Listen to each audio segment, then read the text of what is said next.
Hello friends, இன்றைக்கி இந்த எண்ணெய் கத்திரிக்காய் குழம்பு செய்ய போகிறேன். முதல்ல கத்திரிக்காய் கட் பண்ணி எண்ணெயில் கொஞ்சம் வதக்கி வச்சுருக்கேன். அடுத்து அதே எண்ணெயில் கொஞ்சமாக கடுகு, கொஞ்சம் சோம்பு, கொஞ்சமாக வெந்தயம், சின்ன வெங்காயம், பூண்டு சின்ன வெங்காயம் எல்லாம் சேர்த்து நல்லா வதக்கிடுவேன்.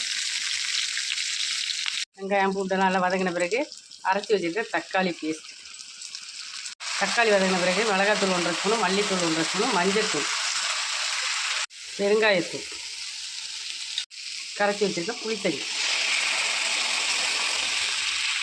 குழம்புக்கு தேவையான உப்பு, ஏற்கனவே எண்ணெயில் வதக்கி வச்ச கத்திரிக்காய் சேர்த்துக்கலாம். சேர்த்து மூடியை போட்டு ஒரு 5 நிமிஷம் நல்லா கொதிக்க விட்டுடணும்.